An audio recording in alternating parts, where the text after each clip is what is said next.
Alright, so in this video we're going to be covering the fair value gap.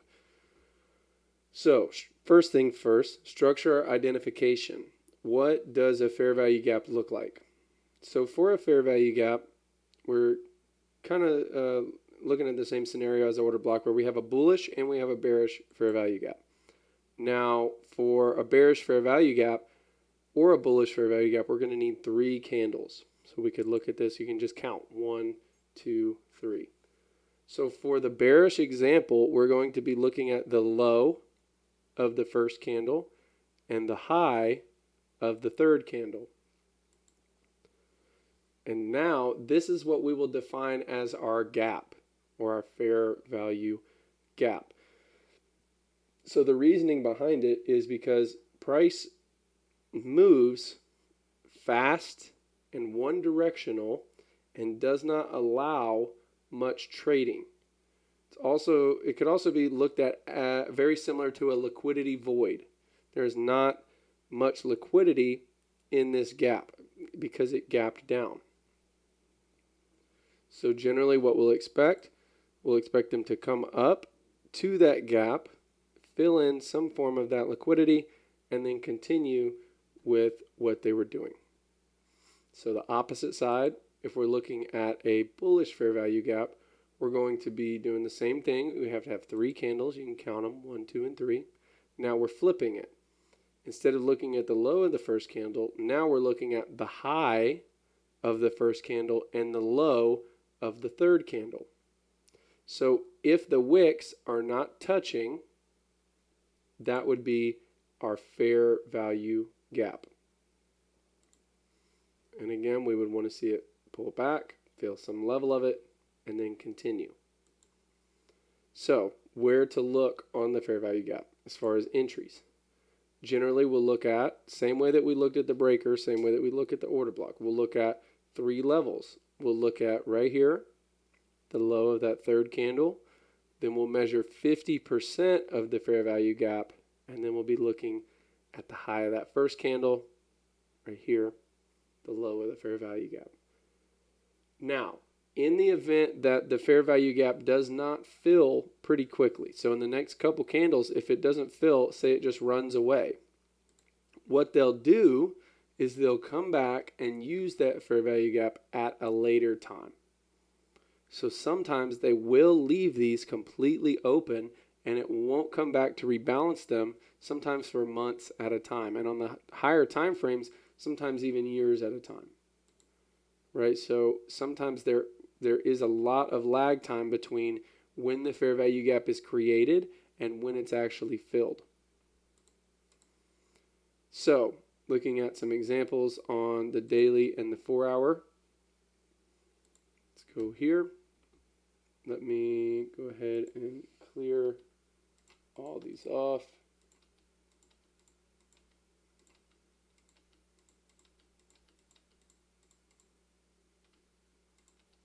So let's start with the daily. So right here, pretty good example. You can see that high of that first candle, and then the low of the third candle. We had a fair value gap form. Now you can see the first 2 days, they leave it open. That third day trades back into it. Then we get 4 or 5. The 6th day trades right below it, and then they continue, leaving the rest of this gap open. So now the rest of the gap can be understood as here because it's already been traded to. Now, like I said, at a later time, then they came back and filled that gap. Now, the 3 levels that we look at are the low, 50, and the high now. The high being this new level.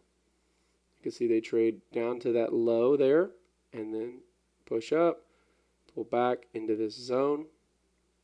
Right, that would be a rejection zone right there. So we could measure 50% of this body to wick. And let me make it a little easier to see those levels now. Right there. So you can see it trades back to 50% of that zone and then bounces off there. Let's look at a 4-hour example. So you can see that this was the fair value gap on the daily. But if we're looking at it on a 4-hour chart, you can see the fair value gap was actually never even traded to, right? Again, this is that high of the first candle, low of the third candle. And so if you're new to fair value gaps, they don't all have to be bullish. We're looking at those wicks. Between that first candle and the third candle, as long as there's no wicks there, we can have a fair value gap.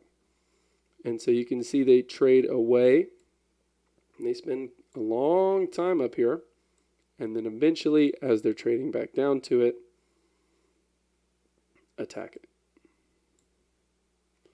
So now, as far as 15, say that this was left open. Right here, change the... So, if this fair value gap was left open, how could we use a fair value gap on the lower time frame to attack this level? So what we would look for is a fair value gap on the 15-minute. So for example, right here you can see we get close to that zone. It's triple push, but can't make it. Then we rally, gather these buy stops, we break down, gather these sell stops. And so if you've been paying attention, or if you're advanced and have been studying this for a while, you can kind of see what's starting to happen.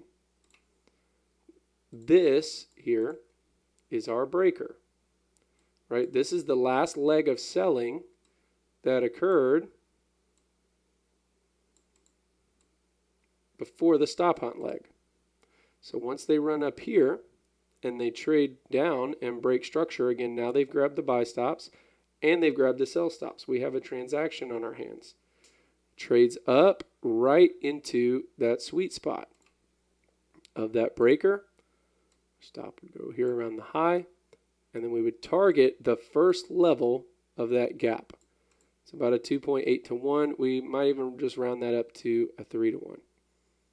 So nice little trade there. Now, we have our breaker, but we also have right here, see how we had that first candle there, and then the third one here. We have our fair value gap. Let me just move these so it's a little easier to see. So we have the low of that first candle. Dang, I can't get it straight.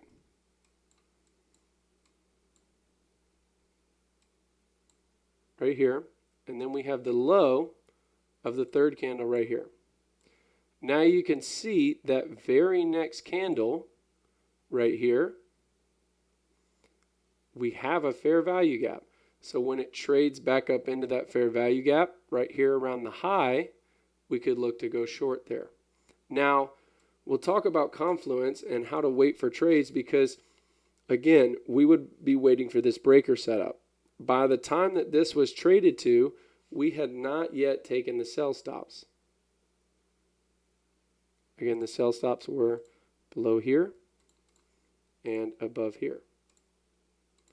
So now, and then let me just reframe this to the breaker. Now we have a breaker, which is this last leg that sold before the stop hunt leg. So once we run those sell stops, now we can utilize the breaker and this 15-minute fair value gap to go short into.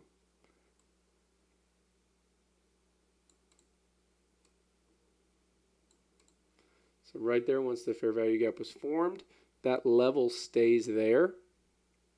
It trades down. We engage this breaker setup. We have a sweet spot trade right here. And right as it runs that sweet spot, we break down. You can see it doesn't quite make it to the order block, which is fine. And we attack this gap. That's fair value gaps for you.